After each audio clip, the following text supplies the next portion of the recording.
This desk is going to be made primarily from 3/4 inch plywood.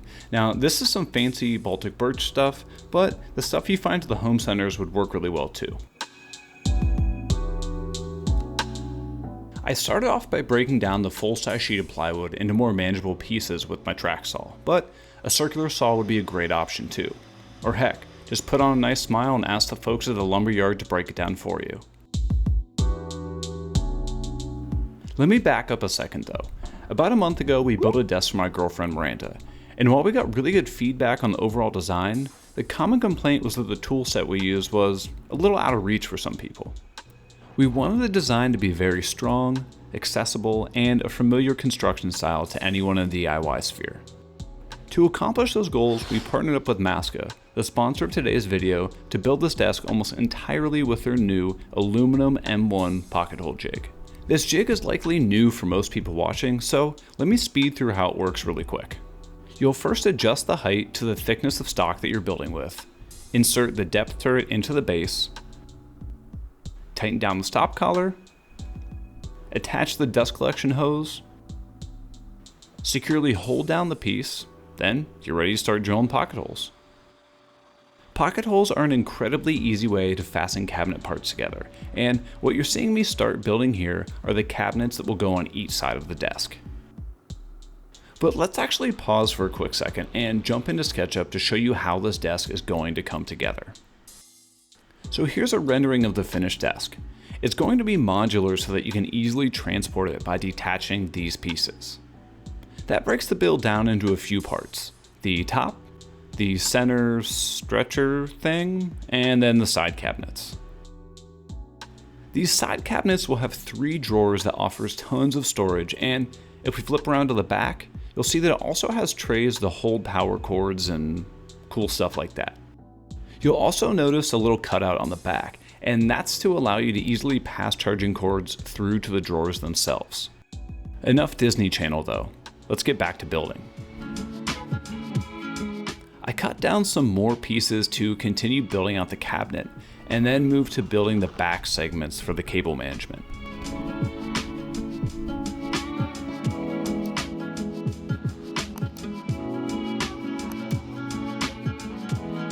And like everything else, these are going to be assembled with pocket holes, and I was thinking I would take this opportunity to test out the new slow motion feature on the new camera we got to show you how well the dust collection works on this pocket hole jig.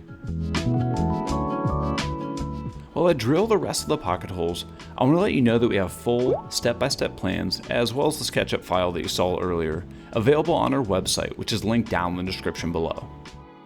With those plans, you'll get full cut lists, detailed drawings of each piece, step-by-step instructions, and my favorite part, suggested places to have full sheets of plywood cut down to fit into a compact car like our Honda Civic. The cable management panels pop in and are held into place with more pocket hole screws. You could definitely throw some glue in there if you really wanted to, but there's really no need because of how strong this connection is.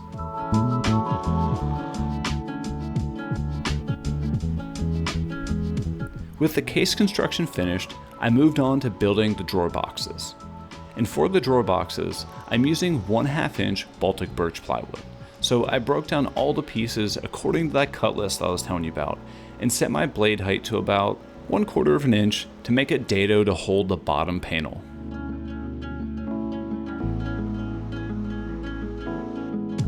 Now I don't have a dado stack for my table saw, so I first made one pass on every single piece, slid the fence over just a touch, and then did this over and over and over again until I had the perfect fit. Speaking of perfect fit, I want to take a moment to thank our Patreon supporters for supporting the show. Each project we make on this channel takes around 40 hours to build and film, about 12 hours to edit, and costs a few $100s in materials. By pledging just a few dollars a month, you can help us get to a point where we aren't actually losing money making this free content for you, and you'll get some cool rewards as a thank you. So check it out and see if it works for you. The front and back panels of each drawer receive more pocket holes, and then I could assemble all the drawer boxes. Now, if you want a really in-depth video, I do have an older one that I'm going to link down below that'll show you all the steps of how to make drawers.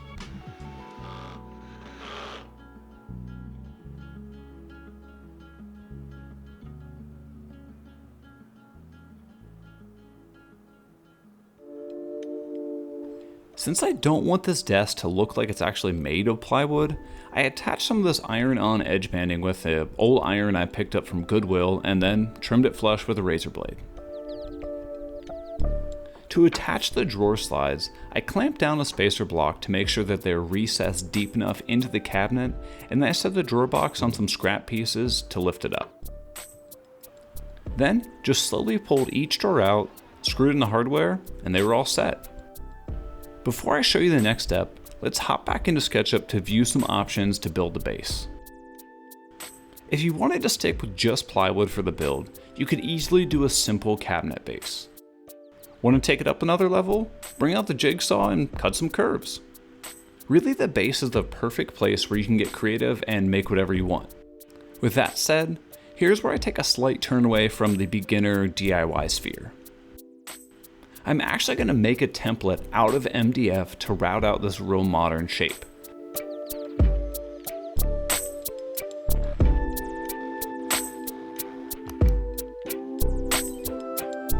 So I ripped down some pieces of hard maple and cut some mortises in for dominoes.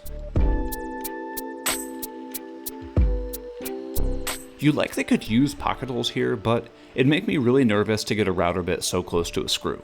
Plus, I get to throw in some real satisfying close-up shots.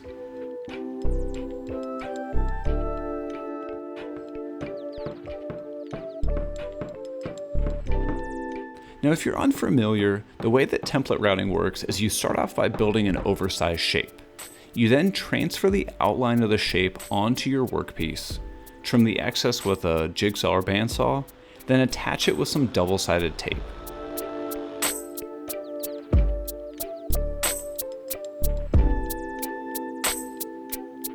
Bits and Bits was nice enough to send us over this monstrous compression flush trim bit, coated in their proprietary Astra coating, which prolongs the life of the bit and allows for higher speed and feed rates. So in plain English, this bit is incredibly smooth to cut with, doesn't leave burn marks, and will 100% be replacing those red bits I picked up from the home center. Oh yeah, and it throws really big shavings. After the routing is complete, I simply popped off the template and then I can glue up the rest of the base. To attach the base to the cabinet, I'm using more pocket holes, but before I attach it, I'm adding a super small rabbet to serve as a visual divide.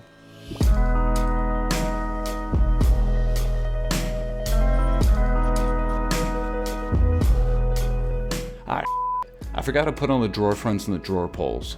Well, back at the router table, I used this massive 60-degree chamfer bit to make some drawer pulls. You could easily do this with the table saw, but I just wanted to give the router table a little exercise.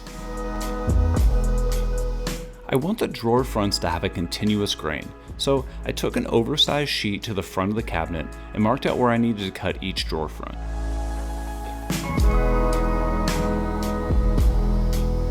I'll then pre-drill holes from the drawer front and place it back onto the cabinet with some shims to space out the pieces.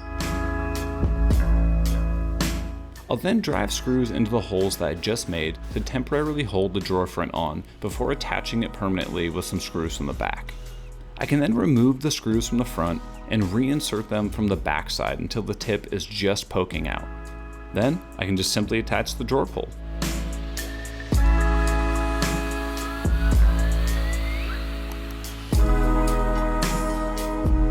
The last piece to tie the two cabinets together is made with a few strips of plywood joined together with some pocket hole screws. I can then trim the desktop down to its final size, spray on a few coats of polyurethane, and this desk was done. I'm excited to finally have a desk to work at since this work from home scenario seems to be pretty permanent. Using pocket holes definitely made this construction really quick, and with the way it's designed, you'll never even know they're there. Sure, I could have used box joints, dovetails, dominoes, or some other type of joinery, but honestly, those just seem like they'd be a real bear. Thanks for watching, and see you on the next one.